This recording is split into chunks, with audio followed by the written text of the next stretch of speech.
Buenos días, doctores. Bienvenidos a clase de penal general. Espero hayan descansado bastante el fin de semana y hayan hecho la tarea que tenían. Hoy vamos a empezar de una manera diferente las clases del día de hoy, porque vamos a empezar por una explicación y luego sí vamos a avanzar en la tarea que tenía, ¿de acuerdo? Entonces, lo primero de lo que vamos a hablar el día de hoy es un poco del recorrido del derecho penal a través de la historia. Realmente el derecho penal no es como lo conocemos ahora, uno siempre ha sido así. En el derecho penal, que realmente nació desde Roma, en el derecho civil originariamente, se han dado tres escuelas diferentes que han marcado el paso histórico del derecho penal.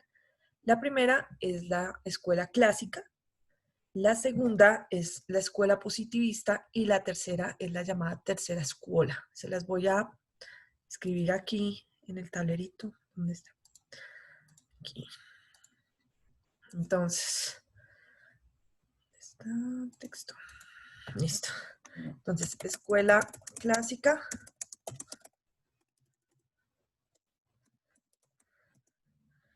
escuela positivista y la tercera escuela. La escuela clásica se caracteriza porque eran los orígenes del derecho penal, en donde era donde hablábamos del llamado delincuente y del delito y del delincuente, quien era el que la cometía. Entonces, la escuela clásica tiene toda una serie de postulados específicos para determinar quién se considera delincuente y quién no. ¿Cuándo debe considerarse entonces que el fenómeno del delito es un problema de carácter social? ¿Y cuándo no? La escuela clásica parte del presupuesto que el delito como tal nace de la voluntad de delinquir.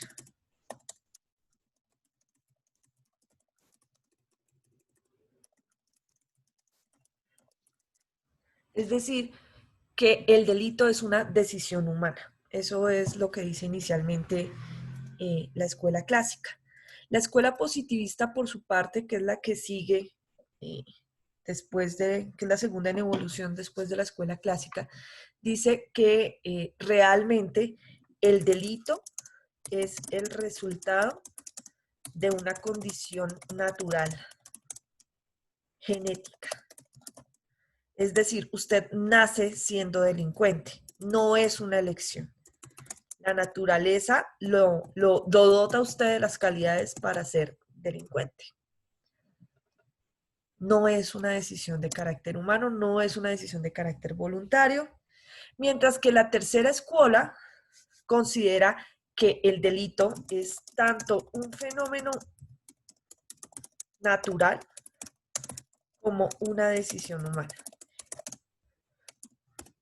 Es decir, como que termina mezclándolos los dos, ¿no? Entonces dice, hay un fenómeno natural que tiene que ver con más que todo es como un fenómeno social, y es que ciertas personas, dependiendo del mundo que los rodee, del contexto en el que nazcan y en el que crezcan, tienen más tendencia a delinquir, pero aún así interviene su decisión. Eso es la forma como se ha venido enfocando el derecho penal en términos generales.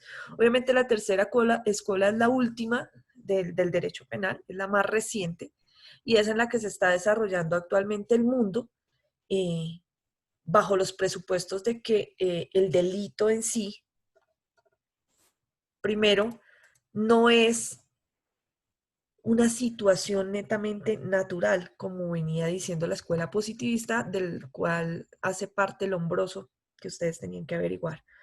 Y es por una serie de características físicas y genéticas, sino que realmente lo que interviene en la realización de las conductas es el medio en el que se crece y la decisión de carácter humano, que es la más importante. Tanto así que por eso es que se habla del juicio de reproche del que veníamos hablando la semana pasada y de cómo la intencionalidad del ser humano interviene en todo momento durante la conducta punible y que incluso se puede detener por la misma voluntad humana. Es decir, el delito se puede desistir, la conducta se puede detener por la intervención de carácter humano, que sería la del sujeto activo de la conducta, que elige libremente tanto iniciar el delito como detenerlo. Entonces, les voy a presentar un video que les tengo listo sobre las escuelas para que sea Buenos días,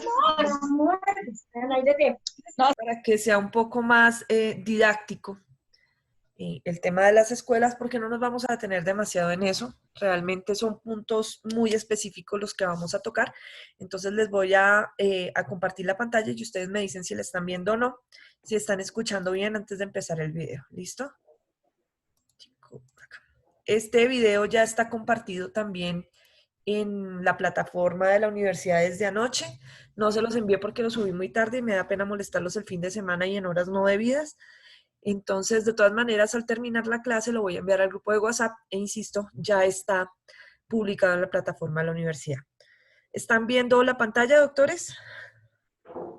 Sí, Sí, doctora. profe. ¿Me escuchan bien? ¿Me escuchan bien? Sí, profe. Perfecto. Entonces voy a quitar mi video y mi audio. Perdón, mi video nada más, mi audio no lo puedo quitar porque si no, no escuchan. Y les pongo el videito que es bastante cortico y muy preciso. ¿Listo? Es tomado obviamente de la página de la Universidad Nacional. Es un trabajo que hicieron compañeros de ustedes, también estudiantes de Derecho, y que es muy preciso y como muy cortico y muy concretico frente a lo que necesitamos de las escuelas.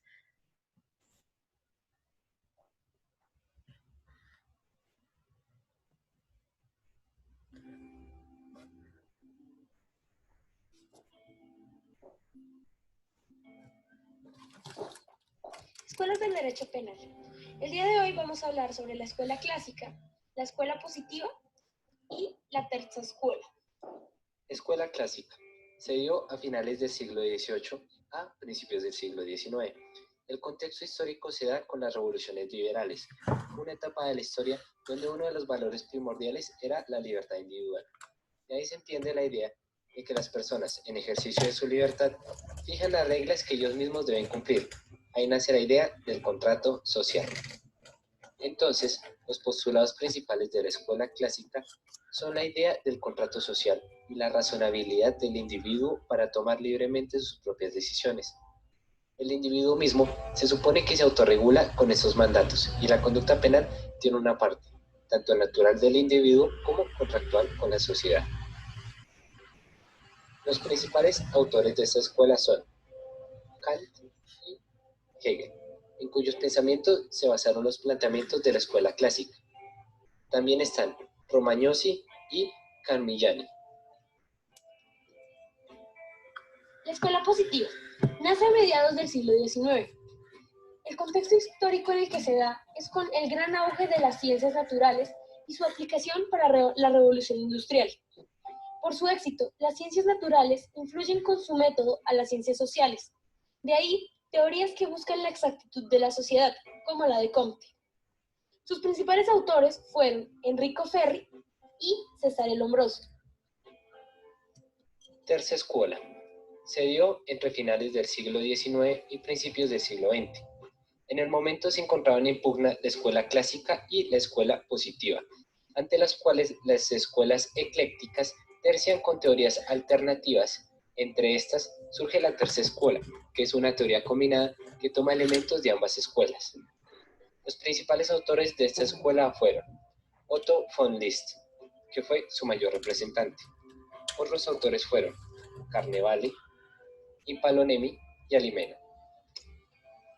Ahora que hemos visto el contexto histórico, vamos a hablar de las diferencias entre las escuelas. Primero, ¿quién es el criminal? Para la escuela clásica, debido a que está basada en los postulados del liberalismo, en los que la persona toma libremente sus decisiones, el criminal es el que racionalmente decide delinquir, mientras que para la escuela positiva, debido a que busca resultados naturales y exactos, el criminal es el que posee características inherentes que lo hacen ser criminal. Por otro lado, la tercera escuela distingue entre dos clases de criminales, los imputables y los inimputables. Los imputables, que son aquellos seres que racionalmente deciden delinquir, y los inimputables, que por sus condiciones físicas o mentales no pueden decidir sobre sus actos. Asimismo, se divide a los delincuentes en habituales, que delinquen regularmente, ocasionales, que delinquen cuando la ocasión da para ello, y los anormales, que son personas comunes que extrañamente deciden delinquir. Segundo, ¿qué es delito? Para la escuela clásica, el delito es todo aquello que viola el contrato social establecido entre los miembros de la sociedad. Para la escuela positiva, los delitos son naturales. Esto quiere decir que las conductas tipificadas lo son porque son comportamientos de maldad. Para la tercera escuela, el delito es un hecho complejo, tanto individual, de maldad intrínseca, como social, creado por las dinámicas de la sociedad. Tercero, ¿por qué se cometen delitos? Según la escuela clásica, es porque el individuo decide racional y reflexivamente cometerlos. Según la escuela positiva, es porque el individuo está físicamente predispuesto a ello por factores biológicos, que se pueden ver, por ejemplo, en la forma de su cráneo o en las proporciones de su cara. Y según la tercera escuela, la mitad de la razón es individual y la mitad es social, ya que las decisiones las toma el individuo libremente, pero se acepta la presencia de una sociedad que lo define. Cuarto, ¿qué viene primero, el delito o el delincuente? Para la escuela clásica, primero es el contrato social, que define cuáles son las conductas delictivas. Luego, vienen las personas que deciden racionalmente romper con el contrato social, al cometer dichas conductas tipificadas. Por lo tanto, se podría decir que para la escuela clásica primero está el delito y después el delincuente. Para la escuela positiva, el delito es natural y objetivo, pues proviene de una especie de maldad ideal, y el criminal también es natural. Entonces, se podría decir que los dos surgen al tiempo. Para la tercera escuela, primero, hay conductas sociales que luego se tipifican. Por lo tanto, se puede decir que para esta escuela vienen primero las conductas sociales, que al tipificarlas crean un delito, y después están los que cometen las conductas delictivas. Quinto, ¿qué se debe hacer con los delincuentes? Según la escuela clásica, hay que castigar y aislar al que comete delitos.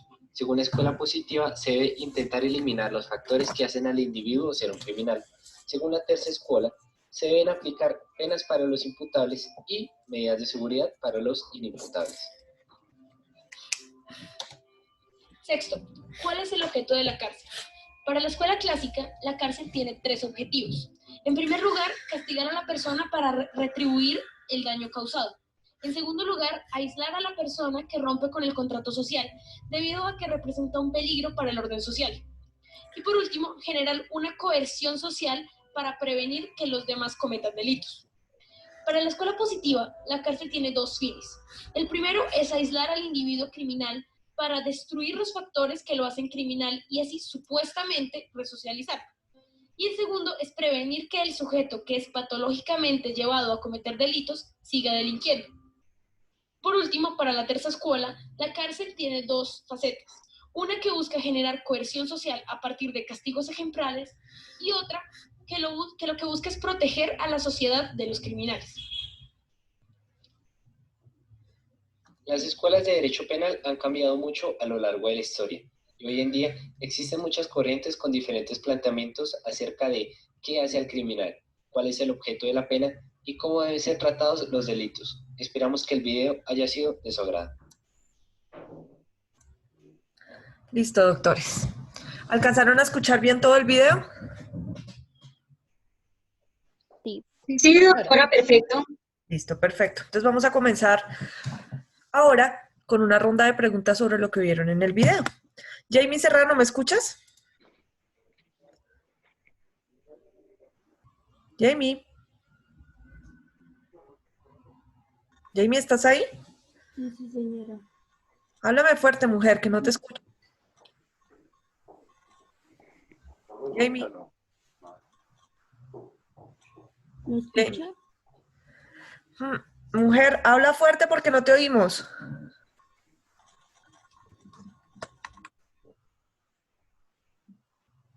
Jamie. Ok, yo voy anotando. Ana Ruiz, ¿me escuchas? Sí, señora. Perfecto. Ana, dime una cosa. De lo que viste en el video, Dentro de la escuela clásica, Sí, ¿cuál, señora. cuál es el fundamento principal o qué es lo que se vulnera dentro de la escuela clásica cuando se comete la conducta delictual? Bueno, ellos dicen, o sea, ellos están en la presunción de que todas las personas nacen malas, porque dice que eh, el individuo racionalmente delinque, o sea, como si fuera algo de su naturaleza. Estás confundiendo la clásica con la positivista. ¿Recuerdas qué es lo Eh, que nos decían de la clásica? ¿Que rompían Dice qué? que racionalmente decide delinquir en la clásica. Sí. Pero en la clásica, si racionalmente deciden delinquir, ¿qué es lo que rompen? ¿Rompen la ley o rompen qué? Sí, la ley. Ok, gracias. Sí, Juan David, ¿tú le puedes ayudar un poquitico? El contrato social, maestro. Muy bien. Lo que se sí, rompe es el perdón. Sí, sí, contrato sí. social. No es cualquier ley, es el contrato social. ¿Ustedes recuerdan o han visto algo sobre el contrato social? ¿Quién recuerda algo sobre el contrato social? La teoría de Rousseau. Muy bien, doctor Daniel, qué pilo. Sí, señor. Nos decían que el contrato social venía por parte de unos tratadistas específicos que eran tres. Rousseau, Volte, ujú, Montesquieu, Montesquieu. Montesquieu ¿y quién? Hobbes, ¿no es cierto? y Hobbes. Sí, señora. ¿Qué decían ellos? Doctora Silvana, ¿recuerdas?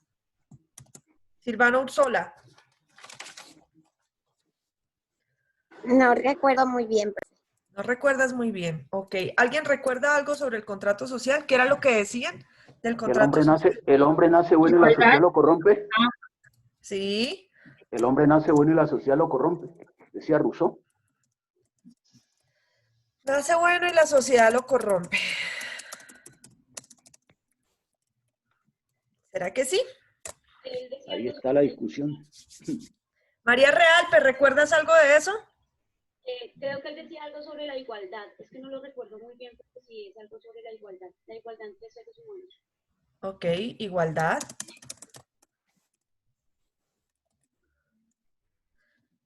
Vamos con... a ver, William Merchan, ¿me escuchas? Sí, señora, buenos días. Hola, William, ¿cómo estás? Buenos días. ¿Recuerdas algo más del contrato social? No, precisamente estoy releyendo, buscando. Caramba, grave, William. Eso lo hemos visto incluso desde bachillerato. Nos han hablado del contrato social. Marcelita Perdomo. Buenos días, profe. Buenos días, Marcela. ¿Qué recuerdas del contrato social, corazón? Uy, profe. Lo que recuerdo, básicamente lo que dijo Daniel, o sea, como que el hombre nace libre y la sociedad lo corrompe, y yo particularmente digamos que estoy de acuerdo con eso, porque y digamos que ahí iría como en contra de lo que dice la primera escuela, ¿no? Yo pienso que la gente nace sin malicia, pienso yo, pero no Ok. recuerdo más del contrato social. Gracias, Marcela. Valentina Tibocha, cuéntanos. Pues, profe, para la escuela clásica se buscaba la libertad individual que la hacían, bueno, la pretendían con el contrato social. Pues eso fue lo que miré el video. Libertad individual. Entonces no es cualquier igualdad, sino que además hay libertad individual. Pero nadie me ha dicho qué es el contrato social en sí. Andrés Mesa. Sí, buenos días. El contrato social parte de un presupuesto, así como decía en el video, en el que cada individuo es racional y autónomo en sus decisiones y de manera autónoma ellos, digamos que restringen un poco de su libertad para establecer entre todos un común acuerdo que se llama el contrato social, en el que, como dije, renuncian a parte de su libertad para aceptar una protección por parte del Estado que tiene digamos, la facultad de entrar a coercionar un poco la vida de los individuos autónomos para proveer por la libertad por la seguridad de cada uno. Es decir, el Estado va a ser el protector de los individuos que conforman ese contrato social. Perfecto, muy bien, Andrés. Eso es el pacto social. El contrato social parte del presupuesto de que a pesar de que el hombre es bueno y la sociedad lo corrompe, el hombre no puede vivir sin la sociedad. El hombre vive en un estado de caos natural, en donde atentan unos contra los otros, en donde usted se roba a la mujer de su amigo y no pasa nada, en donde se matan entre todos. Entonces dicen, la única manera en que el hombre puede ser realmente fuerte, en donde se puede proteger de la naturaleza, es mediante la unión de los hombres.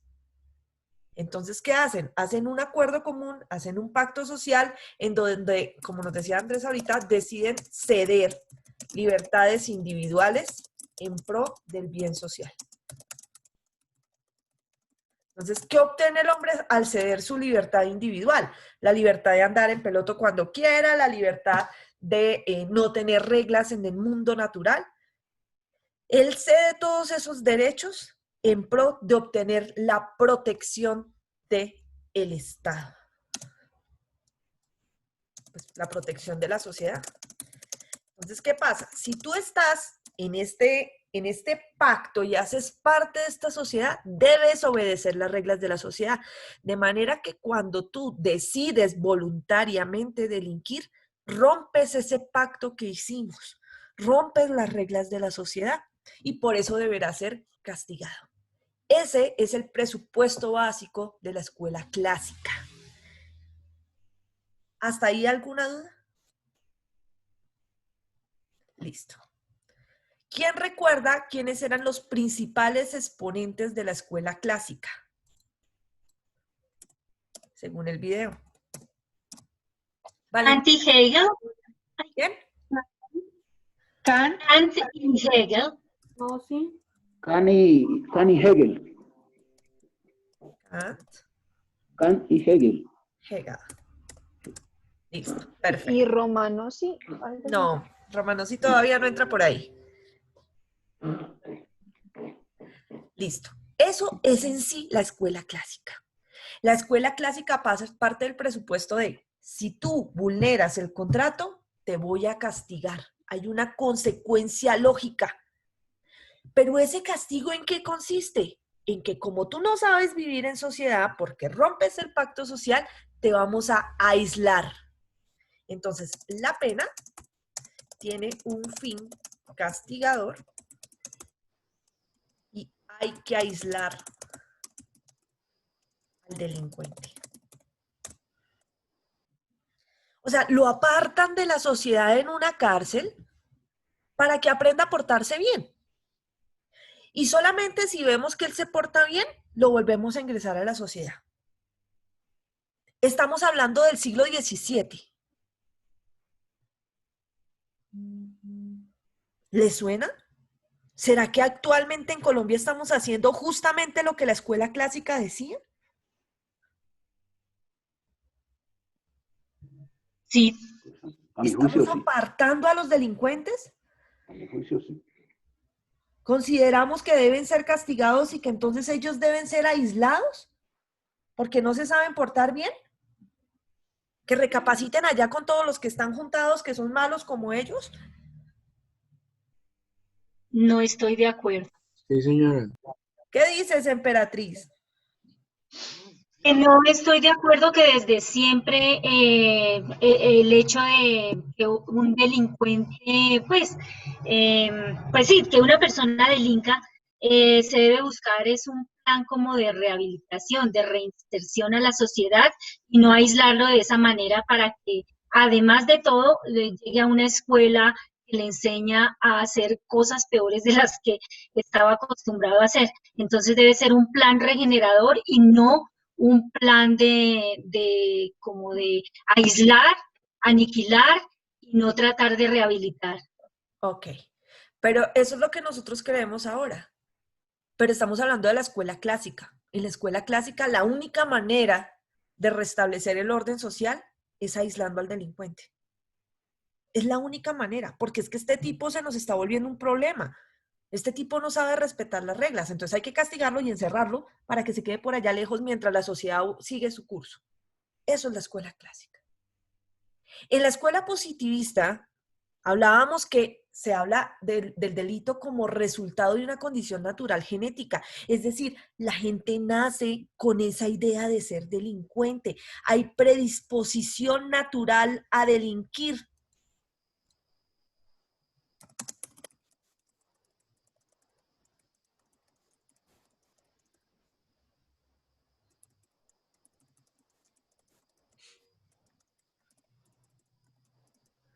Es decir, que contrario a lo que decía la escuela clásica, no es que el individuo decida voluntariamente delinquir, es que viene predestinado a delinquir. Entonces, ¿qué ocurre? Dicen, hombre, para poder castigar a estos delincuentes, nada sacamos con aislarlos y castigarlos, porque van a seguir naciendo igual. Entonces, lo que tenemos que hacer es buscar qué hace que un delincuente sea delincuente. Resocializarlo y prevenir que siga delinquiendo, según lo que decía el video. Eso. No, ellos querían transformarle la degeneración que tenía en la mente, incluso físicamente, como fue por ejemplo, la industria de la psiquiatría en la Segunda Guerra Mundial, por allá en 1940 y pico, donde hacían tratos crueles para tratar de reformarles, dizque el cerebro y una parte del cerebelo, que tenía un huequito, no sé qué, bueno, etcétera, etcétera. Veo que sí leyeron. Entonces, ¿qué pasa? ¿Qué hace que un delincuente sea delincuente? Entonces, ellos son, la escuela positivista, a pesar de que estaba un poco rayada con el cuento de que la gente que tenía ciertas características físicas o en su cráneo nacía naturalmente para ser delincuente, hizo un gran aporte, y es que ellos dicen, la única manera de curar a los delincuentes es estableciendo qué hace delincuente a ese delincuente y eliminar la causa. Eso, doctores, es el inicio de una ciencia auxiliar del derecho penal que se llama la criminología. La criminología, que incluso ahí en todos los países del mundo y en Colombia no es la excepción, hay un comité nacional de estudios criminológicos, que lo que hacen es diseñar políticas públicas para determinar cómo eliminamos los delitos antes de que el delincuente delinca. Entonces, ¿qué hizo, por ejemplo, qué hizo que Garavito se convirtiera en un violador y un asesino de niños? Si logramos encontrar la causa, pues vamos a eliminar a todos los Garavitos antes de que maten a los niños. Eso es lo que hace la criminología. Dice, si hay un resultado natural en las personas para delinquir, tenemos que eliminar ese resultado natural para evitar que delincan. Y dice, ahora, los que ya delinquen, hay que aislarlos, pero hay que aislarlos buscando su resocialización. Esta persona tiene que volver a ser útil en algún momento para el Estado, tiene que volver a la sociedad. Entonces, ¿qué vamos a hacer? Los fines de la pena van a ser resocializar, que esta persona ya aislada aprenda que lo que hizo está mal y no vuelva a delinquir. ¿Quiénes son los principales exponentes de la escuela positivista? Aura Cristina Vargas. Silencio. Aura Cristina. Sí, señora. Corazón, ¿quiénes son los principales exponentes de la escuela positivista? Está Perry y Lombroso. ¿Será? Lombroso sí está. Sí, profe, yo escuché Ferry. Es que también mi conexión estaba como un poquito mal, entonces casi no alcancé a escuchar los autores, pero sé que está Lombroso. Vamos a dejarlos ahí a ver. Ahorita revisamos si es cierto. ¿Alguien más recuerda quiénes son los exponentes de la escuela positivista? sí está Ferry y... Emperatriz. Sí, exactamente, es César el Hombroso y Ferry. Ferry, ¿Qué más? Rafael Garofalo. Garófalo, muy bien.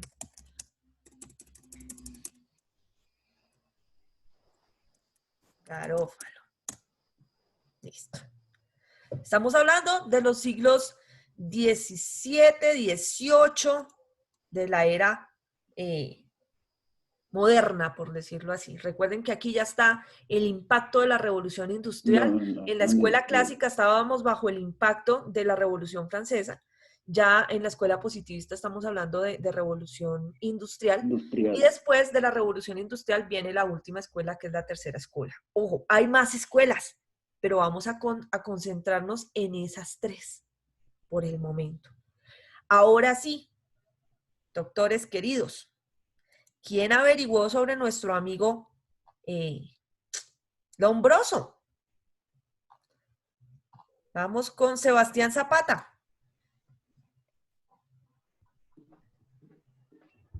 Buenos días, maestra. Buenos días, acércate un poquito al audio, Sebastián, por favor. Maestra, bueno, Cesare Lombroso, pues efectivamente fue un criminólogo italiano. Pues él hizo estudios y avances acerca de lo que es el delincuente como en sí y los clasificó, hizo una clasificación de delincuentes. Él también, pues en lo que leí decía que tenía como aportes o influencias de Charles Darwin. Sí. Clasificó entonces, como le decía, los delincuentes. Él decía que habían delincuentes natos, que dentro de esos delincuentes pues se caracterizaba sobre todo la impulsividad y que eran personas imprevisibles. También hace como a nivel biológico como que tienen una menor capacidad craneana. Él se enfoca en esa postulación en que el delincuente pues tiene una cierta característica física biológica pues que lo hace delincuente. ¿Tú recuerdas cómo o averiguaste cómo se llamaba esa ciencia? Uy, no, maestra, ahí sí me corchó. No, no te preocupes. Se llama frenología. Y es por el tamaño del cráneo se determina qué clase de delincuente vas a ¿Qué ser. clase de delincuente va a ser? Pues mira el tamaño de la órbita de los ojos, bueno, una cantidad de características físicas a nivel del cráneo. También habla del delincuente locomoral. En esta clasificación, pues él dice que pues a nivel físico que mantienen como algo así como del peso, como pues, del peso físico de la persona, como la talla, y que son personas antipáticas sobre todo, que son muy poco sociales. Habla del delincuente epiléptico, pues que son violentos, que son destructivos. Imagínate, la epilepsia como causal de delincuencia. Sí. Y que pues a nivel psiquiátrico pues tienen una tendencia al suicidio. Hace una clasificación también del delincuente loco como tal. Y dentro de esa clasificación lo subdivide en el alcohólico, en el histérico y en el matoide. Pues que en el alcohólico pues obviamente tiene su tendencia al alcohol y que es violento. En el histérico, él decía pues que era más frecuente verse en las mujeres, pues que su principal característica eran que eran personas bipolares y egocentristas, mentirosas. En el matoide son personas altruistas, son organizadas, son trabajadoras, es como todo lo contrario al resto, pero pues que mantienen a nivel psiquiátrico como cierto delirio, orientado como al delirio de persecución, lo que los hace muy propensos a ser delincuente. Ok, Sebastián. Todo lo que nos estás diciendo, sobre todo la clasificación que realiza Lombroso frente a los locos y los no locos, por decirlo así, es lo que sirve de base para determinar quiénes son imputables e inimputables. Es decir, quiénes delinquen voluntariamente y quiénes en un momento dado tienen una serie de circunstancias que nubla su voluntad y los hace delinquir. No son conscientes de que están delinquiendo. Eso es muy importante porque es parte de lo que la tercera escuela retoma. La tercera escuela como que rescata lo mejor de la escuela clásica y de la positivista y hace una fusión especial que es la que sirve de presupuesto para el actual desarrollo penal. De hecho, nuestro Código Penal, ahorita lo vamos a ver, está diseñado bajo la tercera escuela. Gracias, Sebastián. Karen Joana, ¿tú qué encontraste diferente a lo que encontró Sebastián? Buenos días, profe. Buenos días. Pues básicamente tengo lo mismo que dijo el compañero. También Lombroso decía que el loco era el único que se consideraba inimputable. Era una persona que no sabía ni tenía conocimiento de las acciones que estaba cometiendo. Ajá, Y muy bien. pues, bueno, pues lo que dijo el compañero, que el delincuente nato comete delitos por causas biológicas, el moral está en un estado psicopatológico que le imposibilita la valoración normal de una conducta desde su estado moral. El delincuente loco es alineado, alcohólico, histérico y matoide. El delincuente ocasional es pseudocriminal y son habituales. También encontramos el epiléptico que delinque a causa de la epilepsia. Y cuando ellos ya han cometido el delito, no sienten remordimiento alguno. El pasional está alterado su capacidad evolutiva y de percepción de los sucesos. Y están bajo la rabia e ira. Y listo. No, gracias, Karen. Julieta Ascanio. Buenos días, profesora. Buenos días. Pues casi que lo mismo que Sebastián, pues que César Lombroso era un médico italiano que fue uno de los representantes del positivismo criminológico, fundador de la Escuela de Criminología Positivista.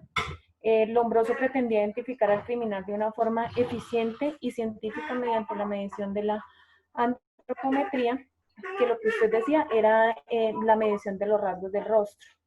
Se basaba también en la frenología, que era midiendo los rasgos, pero del cráneo.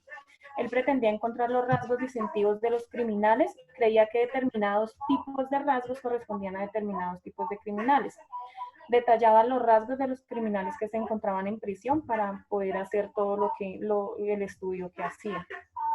Lombroso es considerado el padre de la criminología, ya que en 1876 se puede decir que es la fecha oficial en la que nace la criminología, que fue cuando publicó la obra Tratado Antropológica Experimental del Hombre Delincuente, donde expone la teoría de la clasificación del delincuente. Vinculaba la delincuencia con la evolución del hombre.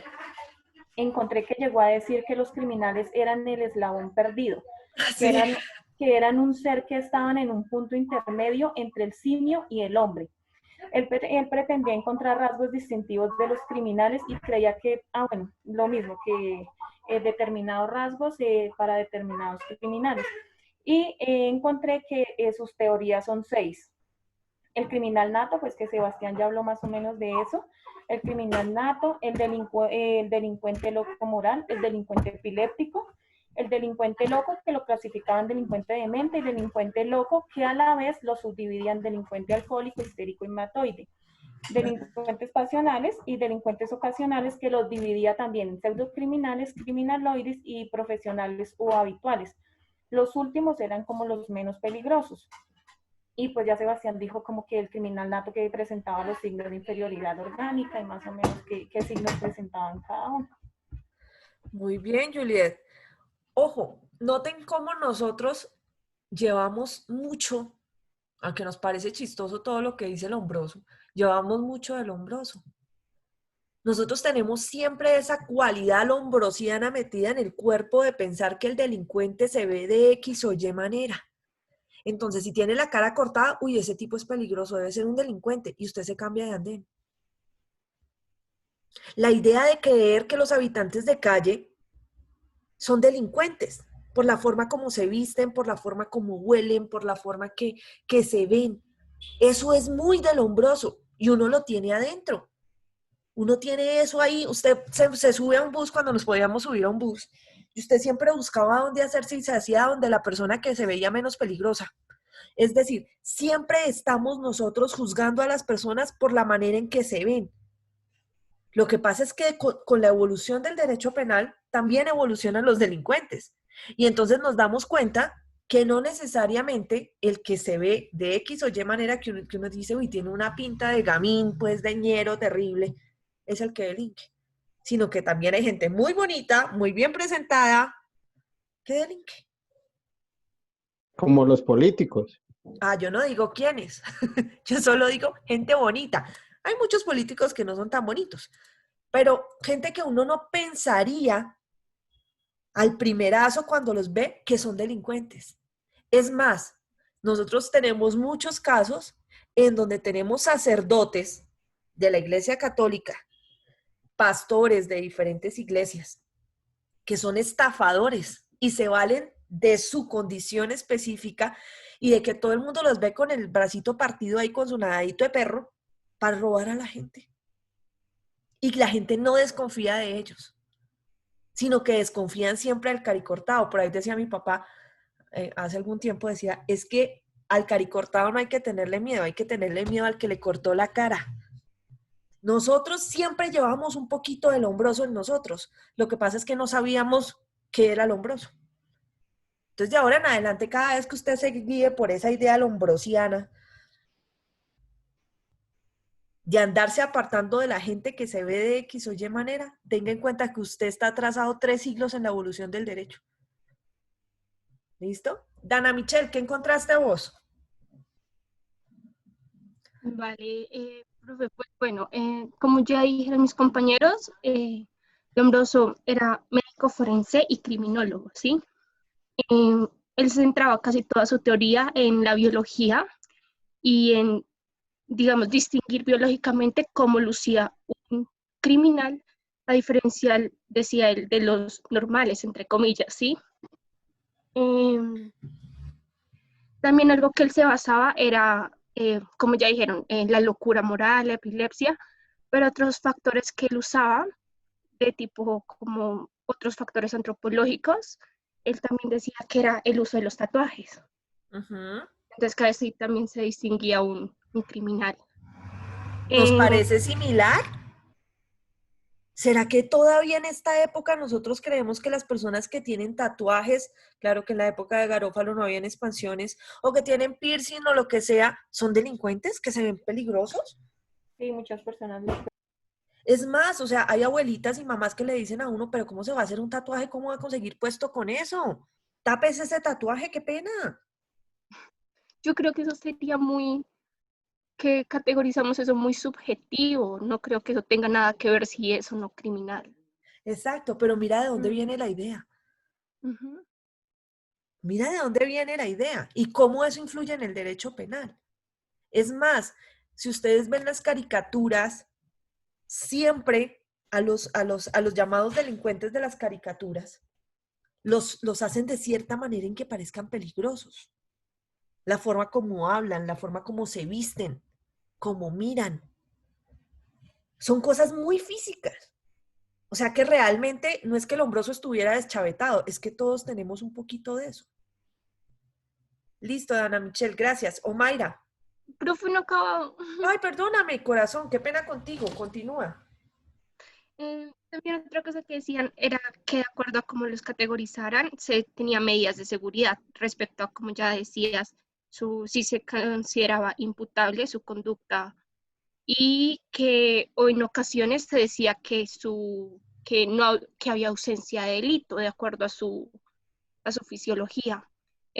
También otra cosa es que una de las medidas de seguridad que usaban era un trabajo obligatorio en una colonia agrícola, como que los ponían en ciertas labores, y también se podía categorizar de acuerdo a su fisiología si eran socialmente peligrosos, y que de ahí salía el concepto que conocemos como peligrosidad social.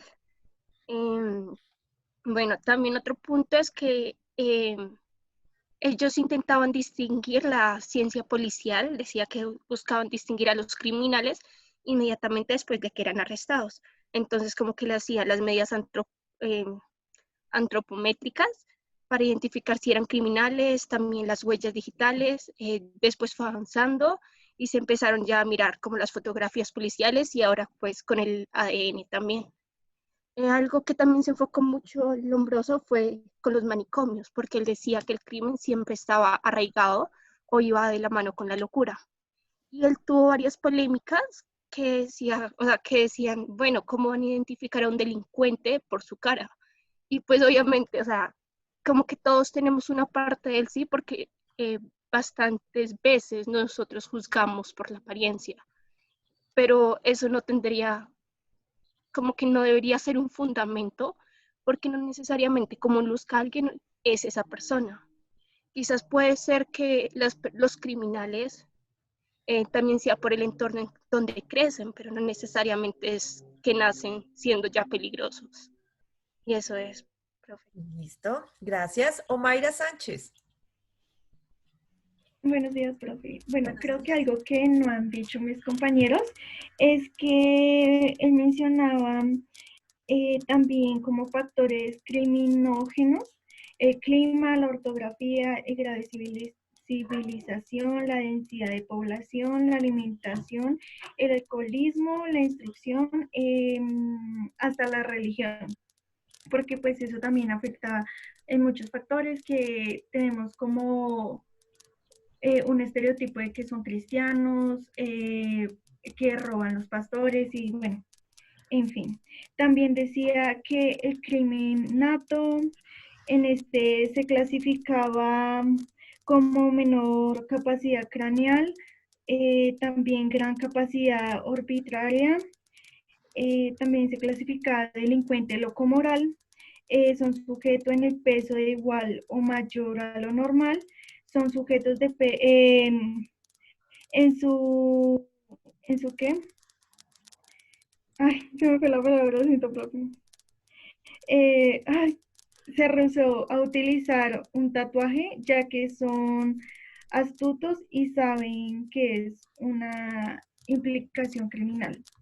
También creo que mis compañeros no han dicho lo de criminal pasionales, que es una edad entre 20 y 30 años, sexo, 36% de las mujeres tienen este comportamiento. Así nosotras somos locas por naturaleza, según Lombroso. Sí, y ya, profe. Listo, gracias. Silvana Ursola.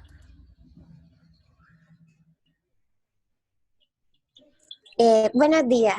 Buenos días. Bueno, lo que yo busqué de doloso es que este se basa, pues ya muchos de mis compañeros han dicho casi todo, de que este se basa en la teoría del Lombroso, representa una marca influenciada en la postura de Charles Darwin, en el vínculo de... Un momento. En el vínculo pues de la evolución humana, y este tiene una frase icónica que dice que el criminal es un ser atávico que reproduce en su propia persona los instintos forenses de la humanidad primitiva y los animales inferiores, que serían pues la humanidad primitiva entre los gorilas y pues la evolución humana. Ya el resto lo han dicho mis compañeros y profe, quisiera hacerle una pregunta también. En la evolución, ya busqué mi cuaderno de castellano del año pasado. En la escuela clásica, que pues yo lo relaciono con el siglo de las luces, donde está Rousseau, Montesquieu y usted colocó aquí Hobbes. Bueno, pues yo tengo entendido que es Rousseau, Montesquieu y Voltaire, porque Hobbes escribió sobre primero Inglaterra y la política moderna, pero 100 años antes del siglo de las luces, y Voltaire escribió con sus compañeros la Carta Inglesa, Montesquieu escribió el espíritu de las leyes, y Rousseau escribió contrato social, que todos hablaron pues de las reformas sociales que se iban a estipular en el siglo de las luces en Francia. Tienes toda la razón, Silvana. Yo no sé, debe ser el efecto lunes. Pero no es Hobbes. De hecho, creo que es Luke. Es Luke el que está ahí. Como otro de los exponentes es Rousseau, Montesquieu, Luke y no me recuerdo el otro. Voltaire, porque son Rousseau, Montesquieu y Voltaire, que hablaron de Francia en el siglo de las luces, porque Hobbes es de Inglaterra un siglo antes. Sí, tienes toda la razón, corazón. Es el efecto lunes. Sí, señora. Gracias, corazón. Vamos ahora con... ¿Quién estaba por acá? José Alfredo. ¿Cómo está el cantante del curso? Hola, profe, buenos días. Hola, háblame fuerte, por favor, que estás un poquito lejos del audio. Ya, profe. Bueno, también encontré, pues además de lo que los compañeros han dicho también, el nombre real de él era Sachib Marcos Lombroso. Pues como un seudónimo él colocó de César Lombroso, ¿sí? Fue criminólogo, algo importante es que fue director de un manicomio, pues donde comenzó él a datearse del comportamiento de estas personas. La teoría del criminal nato fue muy criticada, pero fue los primeros estudios científicos que se realizaron acerca de los delincuentes. Esto ayudó a la ciencia criminológica y a la clasificación durante bastante tiempo para establecer los perfiles de los criminales. Y pues lo otro ya los compañeros lo han dicho, que son los seis categorías del criminal que él sostuvo. Listo. Perfecto, gracias. Alison Daniela. Buenos días. Alison. Alison. Buenos días. Alison, acércate un poquito al audio, corazón, que no te escuchamos. ¿Me escuchan? Un poquito mejor. A ver, háblanos a ver. A ver, Lombroso clasificó a los criminales y a esto lo llamó positivismo criminológico. Uy, más cerca, corazón, que se te va todo el audio.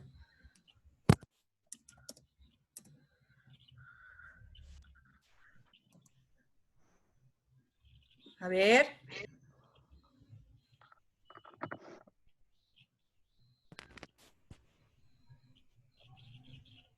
Aló. A ver, subámosle al máximo, a ver. Ahora sí, dale pues. Lombroso clasificó a los criminales y esto lo llamó positivismo criminológico. Los clasificó en criminal nato, delincuente locomoral, el delincuente epiléptico, el delincuente loco, que es el que comete el delito y después enloquece, y el loco delincuente que comete el delito sin saber lo que hace. Está el delincuente pasional, que actúa por impulso y después de cometer el delito muchos llegan al suicidio. Está el delincuente ocasional, que se divide en tres, en el pseudocriminal, en el criminaloide y en el habitual. Él desarrolló esta teoría basada en particularidades que observa tras examinar un cráneo de un delincuente y toma en cuenta factores biológicos individuales y carácter atávico regresivo del delito. Sus ideas fueron evolucionando al punto de restarle importancia a los factores biológicos para darle más importancia a los factores sociales y psicológicos. Ok, gracias. ¿Me recuerdas tu nombre, corazón? Alison Daniela Rodríguez Ramírez. Alison. Dana. Sí, profe. ¿Escuchan? Ay, Dios, dije, ¿qué pasó? Es que había una Dana con la manito arriba y yo se la bajé. Creo que era Dana López, ¿sí? Yo, sí, es que habemos dos. Sí, dale, Dana, te escuchamos. Bueno, la criminología de César Lombroso iniciamos que todo en 1871, tras examinar el cráneo de un delincuente, y pues Lombroso empieza a desarrollar su teoría basada en una serie de particularidades que eran pues por parte de anomalías que aquí él observaba al criminal. Pues un poco diferente voy a decir pues lo que dijeron mis compañeros, porque pues ya básicamente dieron bastante información. El delincuente nato tiene menor capacidad craneana y el delincuente locomoral la tiene igual o un poco mayor. Bueno, el delincuente epiléptico tiene sus características, pero biológicamente como que no tiene diferencia a los otros, igual que el delincuente loco. Y pues ya el delincuente pasional está entre la edad de los 20 a los 30 años. Y en el delincuente ocasional, Lombroso los divide en pseudocriminal, criminaloides y habitualoides. Y Lombroso también rechazaba los postulados racionalistas de la escuela clásica. Digamos, él decía que los criminales estaban al libre albedrío y pues que por esto también creía que los hombres eran débiles o enfermos. Y por esto lo relacionaba con la criminología positiva. Ok, justamente de lo que nos estaba hablando Ana es parte de lo que ahora constituye las bases de la criminología, en el sentido en que tal vez a algunos de ustedes les gusta ver series en Netflix, en Discovery Channel, o al menos han visto CSI, en donde establecen las llamadas perfilaciones criminales. Es decir, perfilan a los criminales por varias circunstancias específicas que han analizado de su comportamiento social y adicionalmente de sus condiciones físicas. Entonces, por ejemplo, el perfil de los asesinos seriales en Estados Unidos es que son hombres blancos, caucásicos, entre los 30 y 40 años, que además son supremamente tímidos y aislados, pero que cuando socializan son encantadores. Y esos dicen, ese es el perfil de un asesino serial en Estados Unidos. Entonces vean que a pesar de que las bases en su momento de Lombroso estaban un poquito fuera de foco, siguen siendo muy determinantes a la hora de establecer la perfilación criminal actual. De hecho, Dana nos decía algo sobre la frenología también. Les voy a compartir aquí una cosita chiquitica que por acá les tengo también, para que nos riamos un rato. Y es este pedacito de un capítulo de Los Simpson, permítame un segundo, donde se habla de la frenología. Espérate que está en inglés. No está en inglés, sino está en otro idioma. ¿Esta es la mujer que vio en el correo? Por supuesto. ¿Cómo olvidar tan monstruosa imagen? Tiene la clásica curvatura craneal del criminal de carrera. Señor, la frenología se rechazó hace 160 años. ¿Y quién lo dice? Usted tiene la conformación de un taxista. Ahí tenemos un pedacito incluso en Los Simpson, en donde nos hablan de la frenología como el origen de la delincuencia. ¿Listo? Permítame un segundo que se me saltó acá el audio. Ya.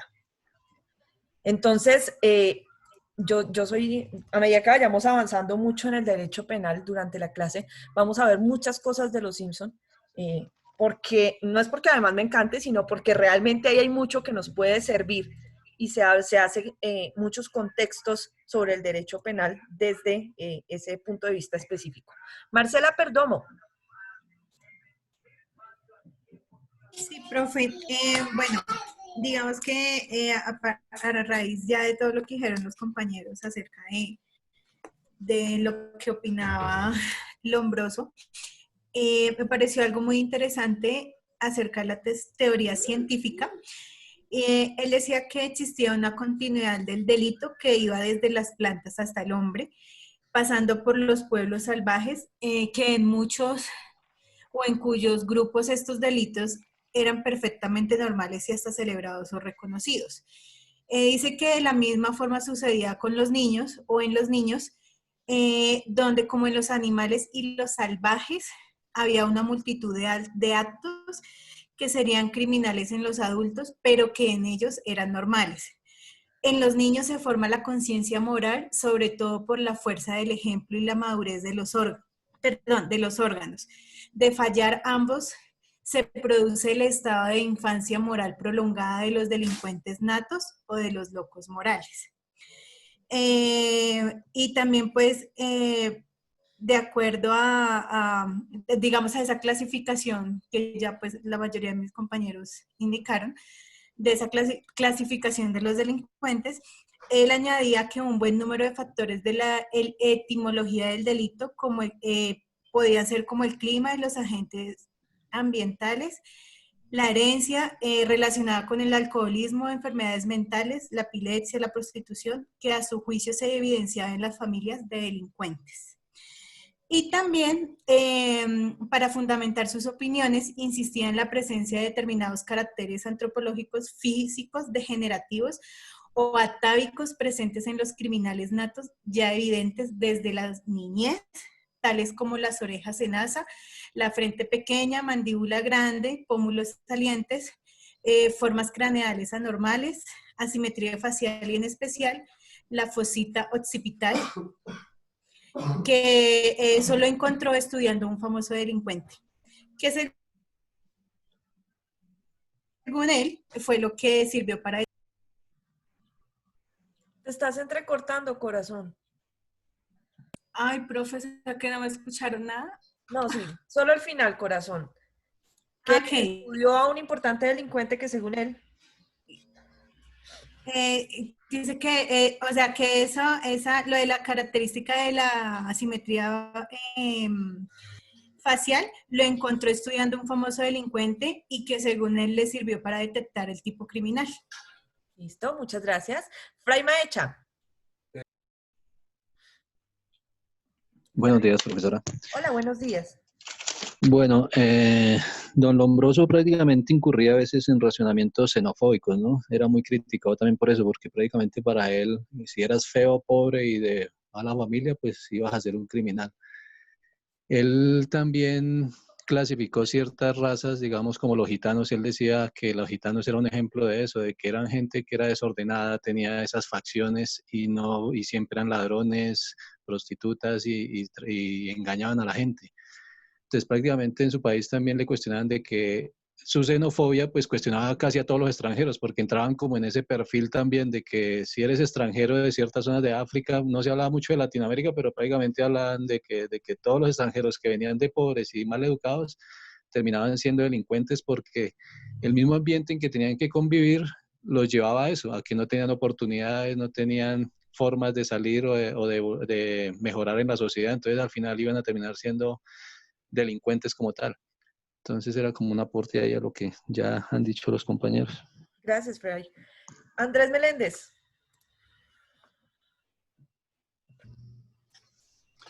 Buenos días, profe. Lo que a mí me causó más curiosidad, digamos, del Lombroso, ya aparte de lo que han dicho, es que este señor, pues, principalmente una persona lombrosa, se le conoce como a una persona determinada a cometer delitos por causas hereditarias. Este señor se basó en la constitución biológica de ciertas personas como causa inexorable de delincuencia. Según el autor, la tendencia del delito tiene que manifestarse en estigmas corporales, que ahí es donde, como los compañeros lo decían, que ahí se basaba en la parte física, en los signos físicos que le demostraba el cuerpo.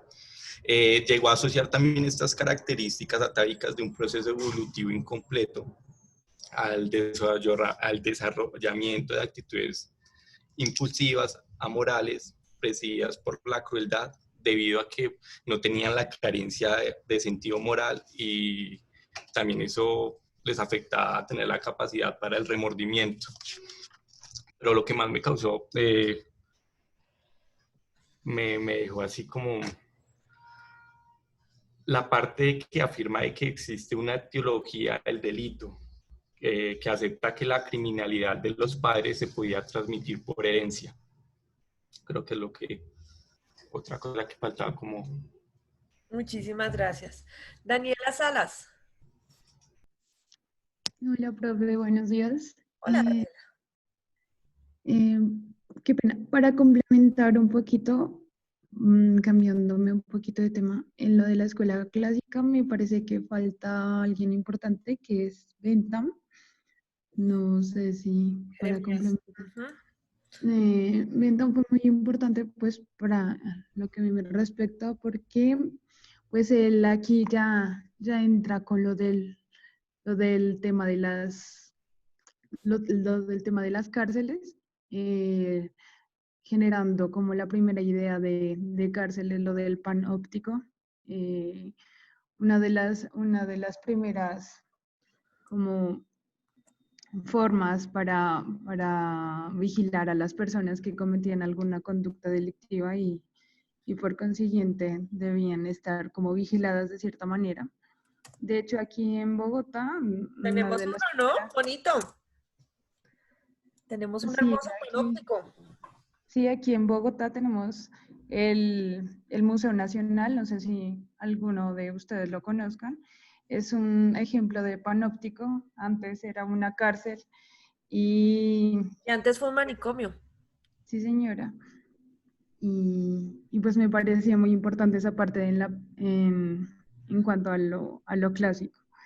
Eh, y en la parte de la escuela positiva, pues me parece que también está, aparte de Rafael Garofalo, está Enrico Ferri, que pues también hizo una aportación muy importante con respecto a la responsabilidad social, en donde justificaba la responsabilidad criminal en el hecho de que el individuo vive en una sociedad y buscaba sus factores, los factores que conllevaban al delito, que podían ser individuales, como condiciones biosociales y entre otros los aspectos físicos también, que también entraba a como, A bueno, jugar, a entraba, predestinar.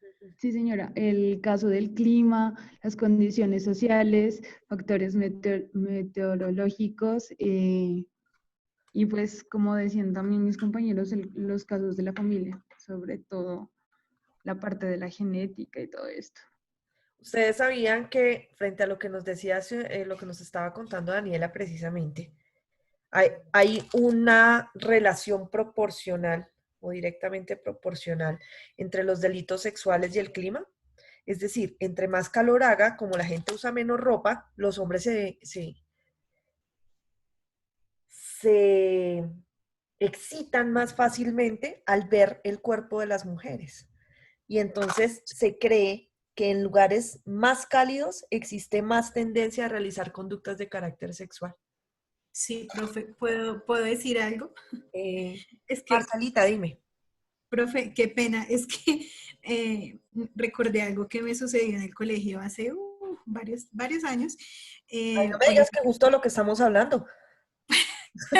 Pues no tanto así, pero de acuerdo a ese tema del clima, alguna vez yo estaba con un compañero y pasó una chica con un short, porque en ese tiempo yo vivía en el Huila y pues allá el clima es bastante cálido. Entonces pasó la chica y él dijo que le habían dado ganas de ir al baño. Y bueno, se fue. De verdad, y al rato llegó, entonces yo le dije, pues como yo me quedé como Con cara de pensando, haber ido al baño. y me dijo que eso, o sea, que lo que pasaba era que eso siempre le sucedía cuando veía a una persona, digamos que en ropa muy provocativa. O sea, me acordé de eso ahorita que la profesora hizo alusión a ese tema del clima. No, y no solo eso. Hace algunos años, hace unos 2 o 3 años, hubo una discusión muy fuerte de una situación de carácter sexual que ocurrió aquí en Bogotá, en Andrés Carne de Res. Y es que una joven iba con una falda muy corta y que supuestamente a raíz de eso fue víctima de un delito sexual y la argumentación era que era culpa de ella por la forma en que se vestía. Y muchas veces las mujeres hemos tenido que cargar con eso. ¿En para qué se viste así si no quiere que la morboseen? ¿En para qué se pone así si no quiere que no sé qué? Eso va muy de la mano con todas estas ideas de la escuela positivista que presumen incluso que la víctima puede generar la idea delincuencial en el sujeto activo de la conducta, quien de por sí ya viene de cierta manera predestinado a realizar las conductas. Pero si además lo provocamos, pues peor, ¿no? Entonces, es la idea de la víctima provocadora y justamente Karen Asnin nos está hablando de este himno de la culpa no era mía, ni dónde estaba, ni cómo vestía, de parte de la evolución del derecho penal en establecer o destruir prototipos para considerar que alguien puede ser víctima más fácilmente, precisamente porque provoca la idea criminal en el sujeto activo de la conducta. Silvana Ursola.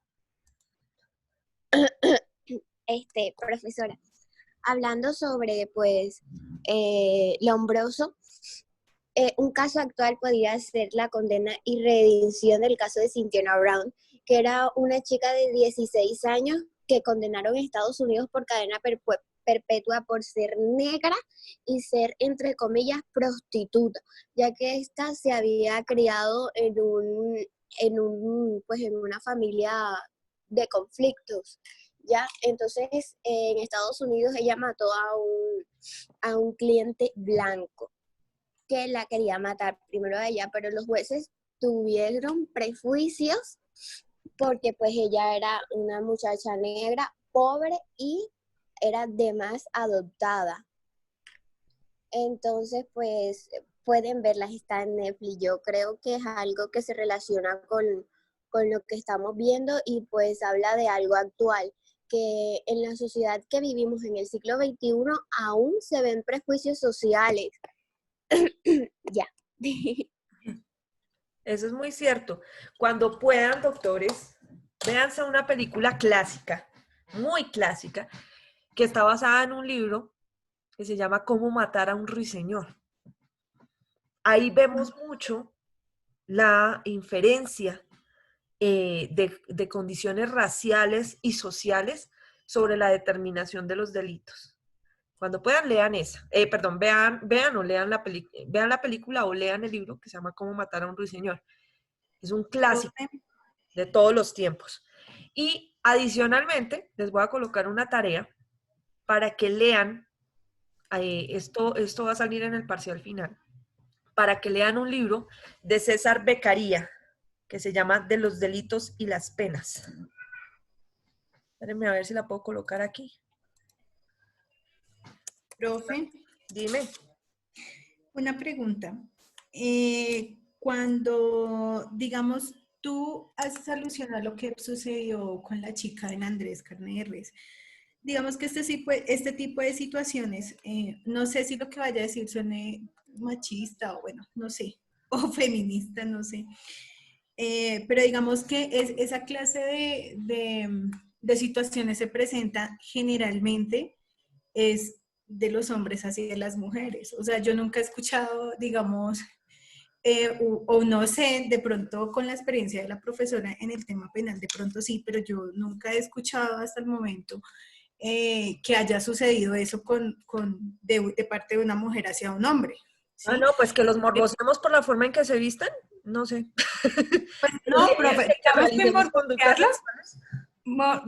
de morbosearlos o de pensar cosas, pues yo creo que muchas. Ay, di que sí, pero que no, hombre. pero digamos al hecho digamos, por ejemplo, de lo que yo contaba de lo que sucedió con mi compañero y ya como tal de llegar a cometer el delito, a eso es a lo que yo voy, o sea, casi siempre se presenta desde los hombres hacia las mujeres, o no sé si es que de pronto el tema está como tan, o de pronto no ha sido tan público de que se haya presentado. Corazón, de si las mujeres podemos llegar a atentar sexualmente contra los hombres, sí, sí lo hacemos. Y realmente, desde el punto de vista muy personal, son pocas las mujeres que delinquen. Pero cuando una mujer delinque, es peor que un hombre. Y no solamente en el aspecto sexual. Las mujeres que son asesinas son especialmente sádicas. Las que son violadoras son especialmente sádicas. O sea, las mujeres tienen algo ahí que como que les cruza y cuando se les zafa el tornillo de la delincuencia, son para tenerles miedo. O sea, realmente son muy, muy, muy sádicas. O sea, los casos que tenemos en la Defensoría del Pueblo por violencia intrafamiliar contra hombres, por delitos sexuales contra hombres, cometidos por mujeres, son especialmente aberrantes. Y han venido intensificándose en los últimos años en Colombia, debido a parte de la liberación femenina y de la destrucción de prototipos de carácter basados en el género, y es precisamente que ha habido una deconstrucción de lo que se llama feminismo, en el sentido en que se ha venido desfigurando la ideología, al punto de creer que la única manera en que una mujer logra el respeto para su género es por debajeando, humillando o maltratando a los hombres. Entonces, eso ha generado un aumento en los delitos de índole violento contra los hombres por parte de muchas mujeres. Vamos ahora con Valentina Tibocha. Pues, profe, ya como para concluir, pues, en mi perspectiva, se tocó el tema de la criminología, pero no se explicó por qué la relación con el derecho penal. Entonces yo lo encontré, que era que la criminología es parte del derecho, la cual estudia el delito, las maneras de evitar sus causas y el modo de actuar de las personas que lo cometen. Pues ya además lo dijeron mis compañeros.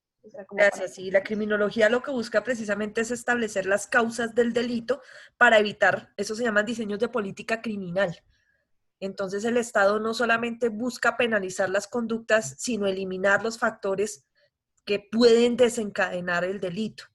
Entonces, por ejemplo, la generación de empleo es presupuesto para la eliminación de los delitos de carácter patrimonial. Entonces, si la gente tiene trabajo y tiene la posibilidad de comprar sus cosas, no va a querer robárselas de los demás. Ese es un presupuesto basado en criminología, no en criminalística, insisto. La criminalística es un proceso de investigación, sobre investigación de campo, sobre investigación de delitos, sobre investigación específica para ayudar a conseguir pruebas dentro de un proceso. Mientras que la criminología es anterior a todo eso. Lo que hace es diseñar políticas públicas estatales para prevenir el delito. José Márquez. Doctora, buenos días. Buenos días. Un aporte pequeñito del señor Lombroso. Él en sus investigaciones sobre la población carcelaria del norte de Italia lo llevaron a la conclusión de que el delincuente es un anormal con ciertos caracteres psicosomáticos que permiten diferenciarlo de las demás personas. Se planteó así una teoría sobre el delincuente nato.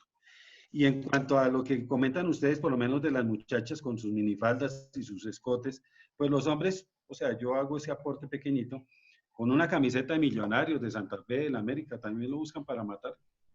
Se causan. Gracias, doctora. Gracias, doctor. Doctora Emperatriz. Bueno, ya como una especie de bonus track de un sitio sobre don César el Lombroso, él no solamente se limitó a estudiar, sino que también realizó algunas réplicas en cera que se encuentran sobre los convictos que morían en las cárceles. Esas están expuestas en el Museo de Antropología de Torino, en Italia. Y también algo curioso, él estudiaba como una especie de, ¿eso cómo se llama? Unas cerámicas que cada convicto realizaba, y con eso también hacía un análisis psicológico de los individuos. También dentro de lo que hablaban de la llamada teoría del atavismo.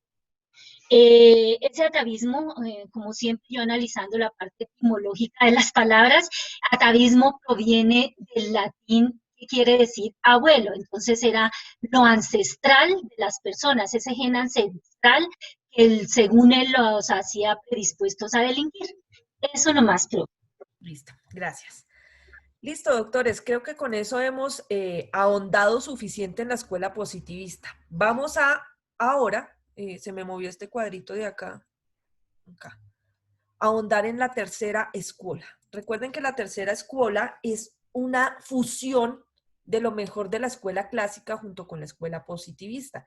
Esta tercera escuela lo que hace es ratificar que existen tanto factores externos como factores internos para la evolución del delito o para la realización del delito. Considera que en últimas lo que determina la comisión de la conducta es la voluntad humana. Pueda que tú nazcas en un mal medio, pueda que no tengas las posibilidades reales para acceder a situaciones o que tu medio llegue a condicionar tu comportamiento. Pero en últimas eres tú quien decide voluntariamente delinquir. El hecho de que nazcas en un barrio marginal rodeado de situaciones de delincuencia no necesariamente conlleva a que tú seas delincuente. Y eso tenemos montones de ejemplos en el mundo y en Colombia, de que no todo el mundo que nace, o sea, vienen de barrios marginales, mi papá era un delincuente, mi papá era un ladrón, mi mamá era una prostituta. No quiere decir que yo termine en el camino delincuencial, sino que es mi voluntad. Y esa voluntad es la que se sanciona desde el punto de vista penal actual como el juicio de reproche, como el querer delinquir. Eso bajo el aspecto del dolo, que era de lo que estábamos hablando el día viernes. Recuerdan que en el dolo decíamos, es que quien actúa con dolo directo sabe que lo que está cometiendo es un delito y quiere su realización.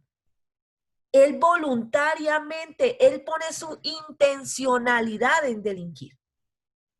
Estas escuelas se basan netamente en conductas de carácter doloso. No hacen análisis desde el punto de vista culposo o preterintencional. Y entonces la tercera escuela dice, ojo, el delito es tanto un fenómeno natural y social como una decisión humana, pero en últimas lo que determina quién va a ser delincuente y quién no es la decisión humana. Es decir, es tu voluntad la que lo determina. Y como tú voluntariamente delinques, pues por eso es que te puedo castigar. ¿Por qué? Porque es que tú no puedes ser responsable de aquello de lo que no quieres hacer.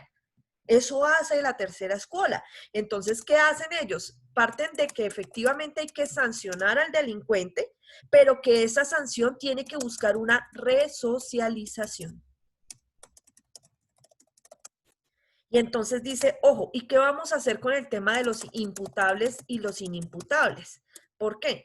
Porque es que como resulta que hay unas personitas que tienen alguna predisposición o alguna enfermedad que puede ser permanente o de un momento dado aparecer de la nada, y qué es lo que hace que ellos terminen delinquiendo, entonces hace una evolución la tercera escuela y dice, tanto imputables como inimputables deben ser castigados, es decir, los dos deben ser sancionados, pero el juicio de reproche es diferente, porque para los imputables tendremos cárcel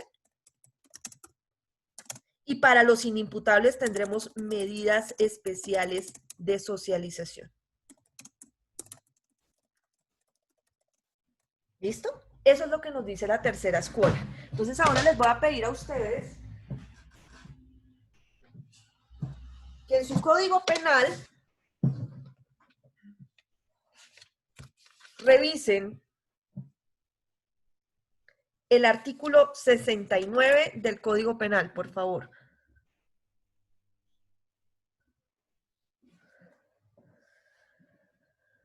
¿Alguien que me ayude, por favor, con el 69 del Código Penal?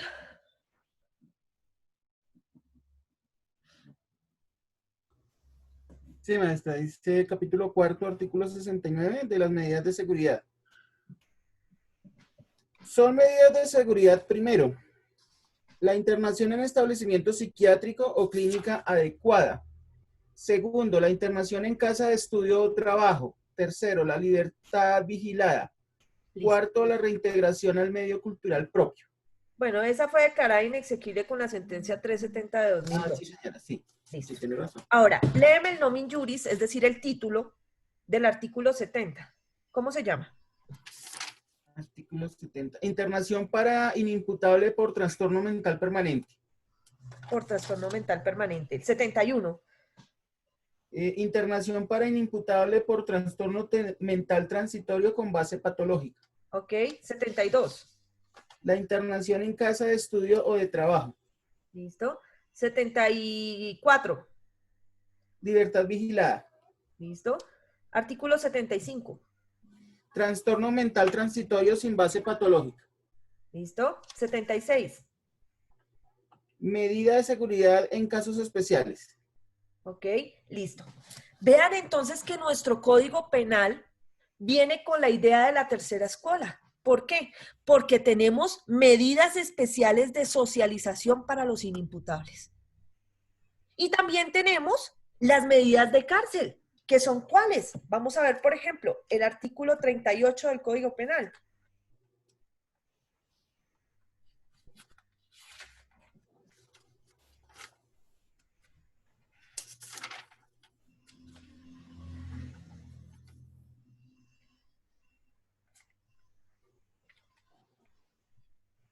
Artículo 38. Ajá.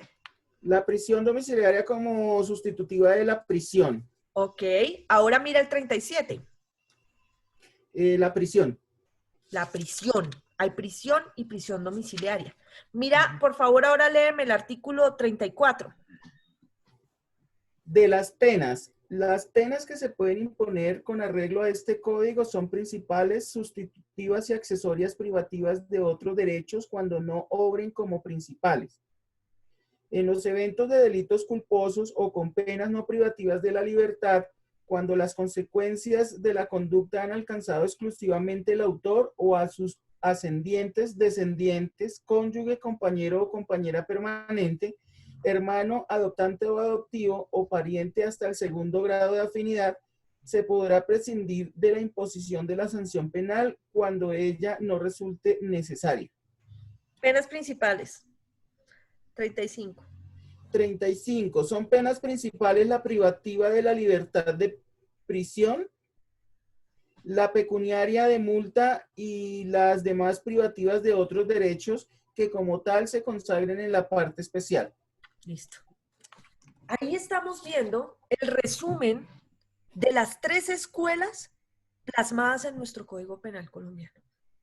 De manera que, ¿para qué quería que ustedes tuvieran este contexto de carácter histórico? Más allá de que ustedes manejen las diferentes escuelas, es que vean cómo esa evolución, incluyendo al mismísimo Lombroso, está dentro del Código Penal colombiano. Estamos rigiéndonos actualmente por la evolución histórica del derecho penal y especialmente por la tercera escuela. ¿Listo? ¿Alguna duda hasta acá, corazones? No, no, señora. No, maestra. No olviden esto que está aquí, ¿no? Por favor, necesito que lean este libro de los delitos y las penas de César Beccaria. En algún momento de la clase les voy a preguntar, pero fijo en el parcial final sí va a salir. Entonces, tienen tiempo, es un libro pequeñito, además es un libro sabroso de leer, van a aprender muchísimo, lo pueden encontrar, voy a ver si lo encuentro por internet y si puedo se los publico. Debe estar ya publicado porque... Ya la compañera Emperatriz nos hizo el favor, profe. Ah, gracias, tan bellos. Entonces ya no tienen excusa para decir que no lo encuentran. ¿Listo? Ahora, ya que vimos este contexto de carácter histórico y demás, vamos entonces a continuar ahora desde el punto de vista específico del derecho penal colombiano y desde la teoría del delito en lo que estábamos. Les recuerdo, nosotros veníamos hablando de las conductas típicas, antijurídicas y culpables, que son las que o los elementos de la conducta punible. Inicialmente hablamos entonces de la tipicidad, entendida aquella como la descripción específica dentro del principio de legalidad de las conductas que deben ser punibles, pero previamente a la circunstancia específica de la comisión del delito. Hablamos de la antijuridicidad, que es realmente la antinomia, es decir, la contraposición de la conducta del ser humano contra la ley, y que esa antijuridicidad podía ser formal o material. Hablamos de la antijuridicidad formal cuando la conducta netamente analizada desde el punto de vista humano, el comportamiento humano, va en contra de lo que la ley quería evitar.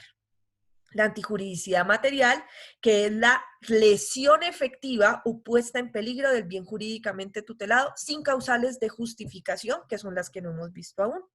Luego entonces empezamos a hablar de la culpabilidad, y es que dijimos que la conducta debe ser realizada con culpa, es decir, que la persona realice de manera consciente el hecho.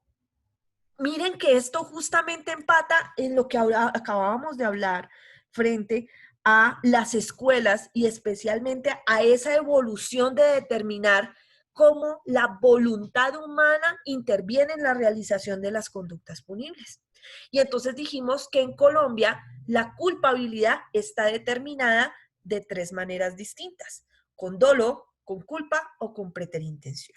Desde el punto de vista del dolo, contenido en el artículo 22 del Código Penal, decíamos que se entiende como conducta dolosa a quien realmente conoce los hechos constitutivos del delito, es decir, sabe que lo que está haciendo es una conducta punible y quiere su realización.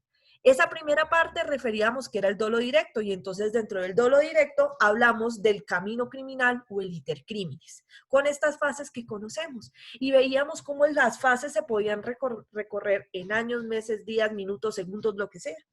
Y entonces les pedí a ustedes que por favor hicieran el análisis el fin de semana de en qué se diferenciaba el dolo directo del dolo indirecto y el dolo eventual, y cuál era su afectación concreta dentro del llamado camino criminal.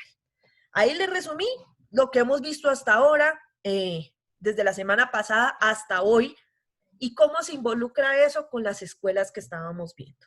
Entonces, ahora viene la segunda parte de la investigación que ustedes realizaron, doctores queridos.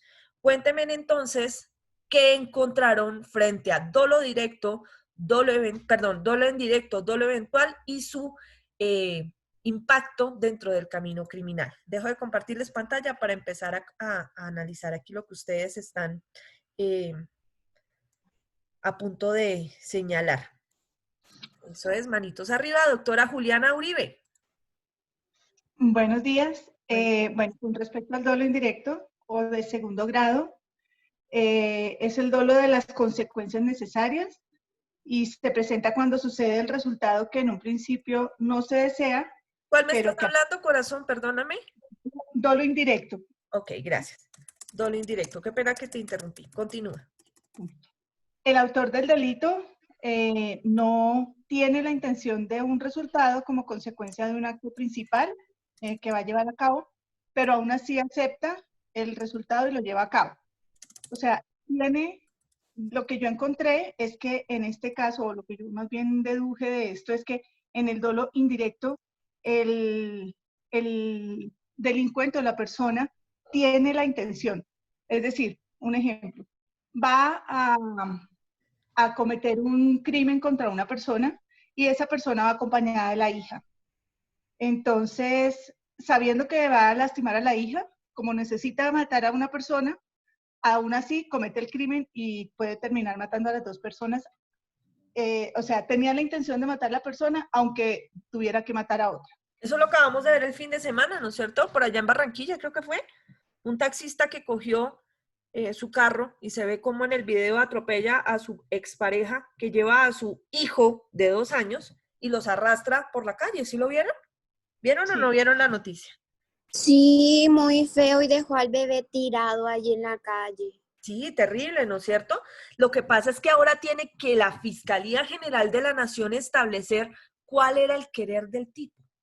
Lesionar a la señora y al niño, lesionar solamente al niño, sabía o no sabía, para entonces determinar cómo actuó el señor, si con dolo directo, con dolo indirecto, o como vamos a ver más adelante, quizás con dolo eventual. Continúa, doctora, o ya terminaste el reporte. En cuanto al dolo eventual, es cuando el autor del crimen o del hecho no tiene la intención de provocar un resultado, pero lo acepta y sigue adelante. El resultado se puede dar o no. En este caso, la persona no tiene la intención. Yo encontré entre esos dos la diferencia, creo que es la intención. El dolo como tal tiene 2 elementos que son la conciencia, el saber que está mal y lo hace, y el volitivo, que es la voluntad de hacer las cosas. En el primero pues, se tenía la intención, la voluntad de hacerlo. En el segundo, en el dolo eventual, no tenía la voluntad de hacerlo o no tiene la voluntad de hacerlo, pero puede causar o no un daño. Por ejemplo, cuando una persona sale a conducir bajo los efectos del licor, sabe que está haciendo mal y de pronto puede causar un accidente. Entonces aquí se aquí hay una palabra, se forma el dolo eventual, comete el delito al atropellar de pronto a alguna persona bajo los efectos del alcohol. Él sabía que no debía manejar bajo estos efectos y aún así lo hizo. Ajá, el famoso cuento del borracho. Vamos a ver si realmente el borracho actúa con dolo eventual o si eventualmente lo hace con culpa, con representación o con culpa. ¿Mm? Eso lo vamos a ver más adelante. Gracias, corazón. Doctora Marcela Perdomo. Bueno, dentro del dolo indirecto, con lo que, pues digamos que dentro de lo que leí lo organicé, dice, en el dolo indirecto, el sujeto quiere realizar una conducta, pero con un fin o meta que quiere alcanzar. Pero que para conseguirlo tendrá que provocar necesariamente otros resultados que no quiere, pero los acepta y sigue adelante con su actuar. Por esta razón, el dolo indirecto también se le denomina dolo de consecuencias necesarias o dolo directo en segundo grado. Y frente al dolo eventual,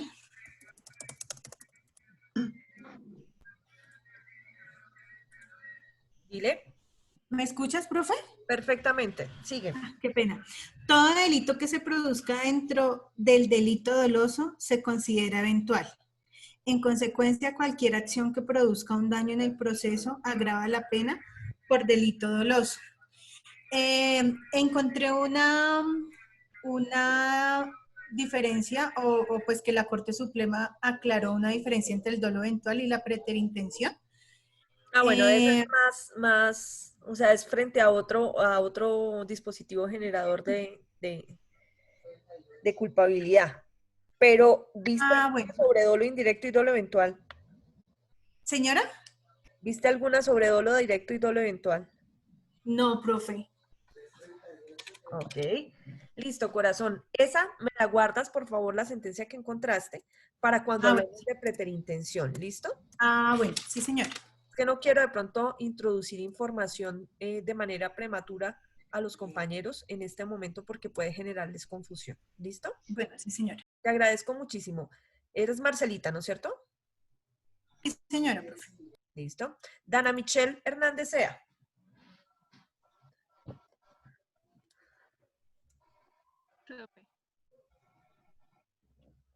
Te escuchamos, corazón. Vale. Pues bueno, para yo intentar distinguir bien qué indirecto y eventual, entonces intenté basarme, como ya habías dicho, que el dolo era que una persona tenía tanto conciencia y voluntad de lo que iba a hacer. Entonces, que digamos en el indirecto, como ya dijeron, de segundo grado, es cuando que sabe el sujeto que quiere llevar su conducta a cabo, su propósito, así otras personas salgan afectadas, pero lo va a seguir haciendo con tal de conseguir su objetivo. En ese caso, el ejemplo de un caso que había visto, no sé si se pueda categorizar como indirecto, pero yo supongo que sí, debido a que una persona había estado planeando todo de cómo iba a dispararle a otra persona. Entonces, que antes de dispararle, terminó, por decirlo de algún modo, disparándole a otra persona.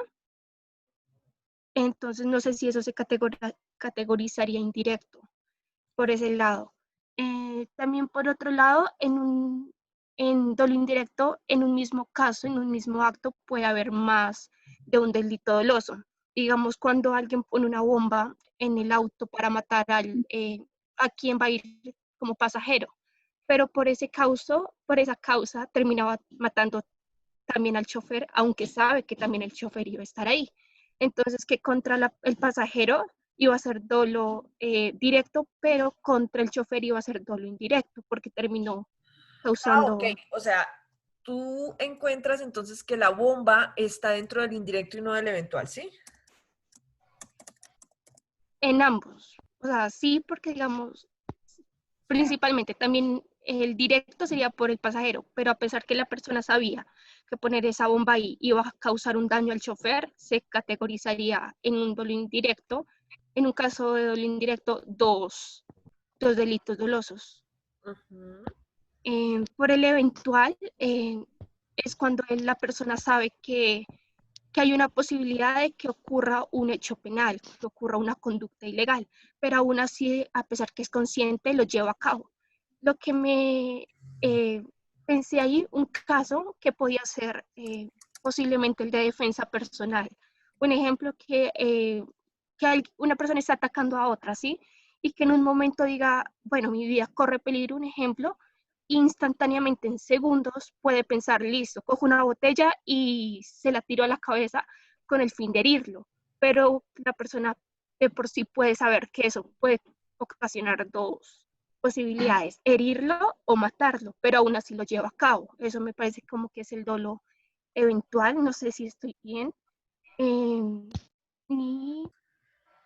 Y también otro caso que podría categorizar, aparte del de la persona que maneja borracha en un estado de embriaguez, es cuando una persona, digamos, está haciendo como una carrera con un compañero o algo por el estilo, y dice, voy aún así a hacer esa carrera a alta velocidad, y aunque puede ser que pueda atropellar a una persona por la velocidad que voy, aún así lo hago de un momento a otro. Entonces eso es lo que encontré, profe. Gracias, Ana Michelle. Vamos con Julieta Ascanio. Bueno, profe, yo del dolo encontré que es la parte subjetiva de la tipicidad, que es la conciencia o el saber y la voluntad o el querer de realizar un hecho típico. Que el dolo tiene dos elementos. El elemento intelectual, que es la conciencia que tiene el sujeto activo, el saber que está haciendo, que está cometiendo una acción típica, y el otro es el elemento volitivo, que es la voluntad del sujeto activo de querer realizar ese acto típico. Encontré los dos tipos de dolo, que es el dolo directo o de primer grado, que es cuando actúa con dolo directo, quien está seguro que su comportamiento producirá un resultado típico. El sujeto actúa con voluntad y con conciencia. En ese dolo directo encontré dolo directo de segundo grado o dolo indirecto, que es cuando el resultado producido no es aquello que se persigue, es solo una consecuencia del objeto principal. El sujeto activo sabe que el resultado es necesario para cumplir con el objetivo deseado. Más o menos lo entendí que cuando una persona quiere matar a una mujer, la cual está embarazada, para poder llegar a ese objetivo, sabe que al realizar ese acto va también a matar al bebé. Entonces, mata a la mujer, que sería el dolo directo, y el dolo indirecto sería hacia el bebé. En el dolo eventual, encontré que es cuando el sujeto activo conoce la posibilidad de que se produzca un resultado típico y aún así continúa con la ejecución de su acción, asumiendo el resultado. El sujeto activo no persigue un resultado y tampoco lo prevé como totalmente seguro. Él no está seguro de que el resultado va a ser, pues, matar a la persona. Prevé que es posible que se produzca ese resultado. Que si sucede, él lo va a asumir con voluntad. Es como si en un determinado tiempo le diera igual si llegara o no llegara a realizar ese resultado. Usted nos preguntaba, nos dijo que pensáramos en dónde influía el dolo en el camino, en el iter criminis. Y pues yo considero que el dolo está presente en todo el iter criminis, porque la persona desde un inicio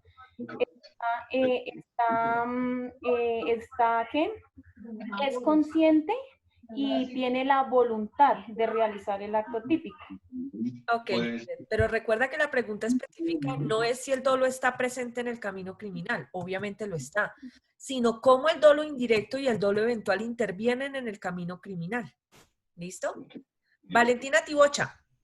Si yo quiero causar un... Profe, pues también habíamos hablado de la tentativa, pues para relacionarla con el dolo indirecto y el dolo eventual, pues yo la encontré, pues en mis palabras es el principio de la ejecución con el ideal voluntario de causar algún daño, ¿no? Y por lo mismo encontré como 4 y media clases, o sea, digámoslo así, Entonces, la primera es la acabada o la delito frustrado. Ok.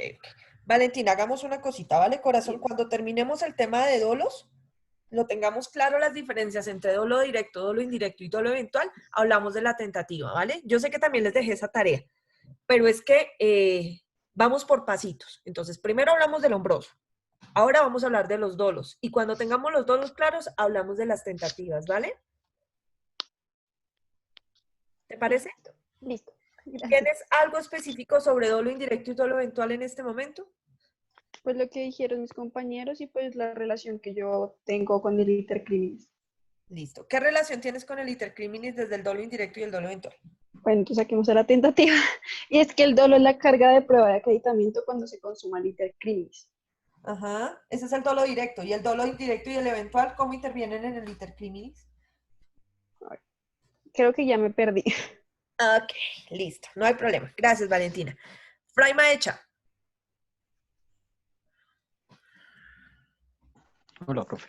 Hola. Bueno, el dolo está claro ya, digamos, la voluntad deliberada de cometer un delito a sabiendas que su carácter delictivo y del daño que puede causar. Si puede ser engaño, fraude, simulación o asesinato como tal. Entonces, como dijeron las compañeras, el dolo indirecto busca determina las consecuencias que se pueden obtener cuando se pretende hacer un crimen como tal y hay otros agentes que interfieren y también son afectados como tal. Puede ser, como dijo la compañera, en el caso de un asesinato de una persona embarazada o que atentan contra alguien y además de ese alguien mueren otras personas que estén ahí en el entorno de él. El dolo eventual, digamos, ya marca es la posibilidad que yo tengo, inclusive en una pelea, de que bueno, yo me agarro con este tipo, y en el medio de la ira, saca una botella, le ponen, pero piensa que al tener la botella en la mano, sabe que lo puede herir para seguir, para la pelea, para calmarlo, o lo puede llegar a matar. Entonces, el dolo eventual se puede dar de que, sabiendo que puede llegar a hacerlo peor, igual yo sigo haciendo eso, ¿sí? Entonces ya soy consciente y estoy cometiendo ese dolo, y no me importó en ese momento, y pude haber matado a la persona. Ya estos tipos de dolos entran en una parte del intercriminis, según lo entiendo yo, en la parte inicial cuando lo pienso, porque siempre que estoy planeando el delito, debo tener en cuenta o sea, se tiene en cuenta lo que puede pasar además del delito final que quiere cometer, ¿sí? Entonces entraría, según esto, en la primera etapa y en la tercera etapa donde ya se está cometiendo el ilícito como tal, ¿sí? Entonces sería parte del intercriminis, tanto el dolo indirecto como el dolo eventual, según lo veo yo. O sea, Fray, cuando tú me hablas que estaría en la segunda parte y en la tercera parte, no te entendí. Si, por ejemplo, yo inicio mi camino criminal desde la ideación y termino realizando una conducta con dolo indirecto, ¿cómo es que mi actuar se refleja en las diferentes fases del intercriminis? O sea, porque normalmente en el primer paso es la idea, ¿no? En la idea se contempla de que pueden pasar otras cosas, ¿sí? Según el crimen que se vaya a cometer. Y entre esas está que pueda haber agentes, o sea, otros agentes en el medio, ¿sí? No solamente va al objetivo al sino que la persona, el criminal, debe tener en claro de que puede ocasionar otros daños alrededor, ¿sí? En la segunda etapa, que es cuando empieza a adquirir las cosas, pues ahí no se ve todavía esa parte ya no estaría ahí, ¿sí? Pero en la tercera, que es la ejecución, es donde vuelve a aparecer, porque ahí es donde se puede cometer el daño como tal, ¿sí? Ok, interesante. O sea, en la ideación y en los actos ejecutivos como tal, ¿sí? En la ideación y en los actos ejecutivos respecto del dolo eventual o del dolo indirecto. De cualquiera de los dos, porque puede ocurrir los dos. Ok, listo. Gracias. ¿Alguien más? Listo.